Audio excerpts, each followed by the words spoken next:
జేవీర్ రెడ్డి నాగార్జున సాగర్ ఎమ్మెల్యేగా ఉన్నాడు ఇప్పుడు. తర్వాత జేవీర్ రెడ్డి ఫ్రెండ్ నిరంజన్, ఈ నిరంజన్ ఆ తర్వాత ఈ జేవీర్ రెడ్డి ట్రూఫా ఎంటర్ప్రైజెస్ ప్రైవేట్ లిమిటెడ్ అనేటువంటి కంపెనీ, ఆ తర్వాత మఫత్లాల్ అనేటువంటి కంపెనీ, ఈ అందరు కలిసి ఒక 100 కోట్లు కొట్టేసేటువంటి స్కెచ్ కు తెరలేపారు. ముఖ్యమంత్రి రేవంత్ రెడ్డి దగ్గర ఉన్నటువంటి శాఖ విద్యాశాఖ, కేంద్ర ప్రభుత్వ సమగ్ర శిక్ష ఉంది కదా, దానికి సంబంధించినటువంటి 160 కోట్ల రూపాయల నిధులను రాష్ట్రానికి ఇస్తే ఏం చేశారు విద్యాశాఖ అధికారులు? ఈ 160కి 160 పప్పు బెల్లాలు లెక్క పంచుకోవడానికి ముఖ్యమంత్రి కార్యాలయం నుంచి అటు వేం నరేందర్ రెడ్డి, ఆ తర్వాత జయవీర్ రెడ్డి, వీళ్ళందరూ కలిసి ఆ టెండర్లను దొంగతనంగా కొట్టేయాలనేటువంటి ఒక నిబంధనలు మార్చి ఎంఎస్ఎంఈ కంపెనీలకు పోకుండా చాలా జాగ్రత్తగా ఈ దొంగతనం చేయబోతా ఉన్నారు. ఆ దొంగతనానికి సంబంధించినటువంటి వివరాలు చూద్దాం. 160 కోట్లు ఖజానాలో ఉన్నాయి. సమగ్ర శిక్ష అభియాన్ కింద ఇచ్చినటువంటి దాన్ని ఏం చేయాలంటే, స్కూళ్ళలో ఏదో హాస్టల్స్ ఉంటాయి కదా, రెసిడెన్షియల్ హాస్టల్, అందులో పిల్లలకు బెడ్లు కొనాలి. దానికోసం ఖర్చు ఏమని ఇస్తే వీళ్ళు ఏం చేసారు, ఫస్ట్ 130 కోట్లకు పెట్టిరు టెండర్. ఇక్కడ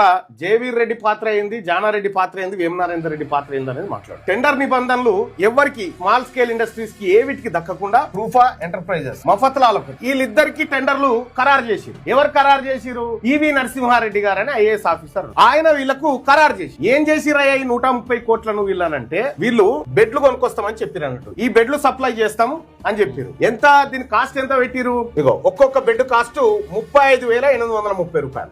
ఇగో ఇది మళ్ళీ టెండర్ కూడా ఎట్లా, ఎవరు ఎంటర్ కాకుండా 120 కోట్ల టర్న్ ఓవర్ ఉన్నటువంటి కంపెనీ పెట్టిరు. 120 కోట్ల కంపెనీ టర్న్ ఓవర్ ఈ కంపెనీలకు లేదు కానీ ఎవడైతే ఈ బెడ్లు తయారు చేస్తాడో ఇండోర్ మధ్యప్రదేశ్ లో, వానితో ఒప్పందం చేసుకుని మేమే చేస్తాం ఇదంతా, మా కంపెనీ టర్న్ ఓవర్ కూడా ఇలా కలుపుతా ఉన్నామని చెప్పి ఒక ఫేక్ పుట్టించి ఈ టెండర్ కొట్టేసి, అయితే 35,830 రూపాయలు ఒక్కొక్క బెడ్ సప్లై చేస్తామని, bunker beds, mattress and pillow set. ఏది మఫత్లాల్ అనేటువంటిది అది బట్టల కంపెనీ, బంకర్ బెడ్స్ కి సంబంధించి. ఇగో ఇంకా విషయం ఏంది, ఇది ఎంత అంటే మొత్తం 130 కోట్ల రూపాయల టెండర్.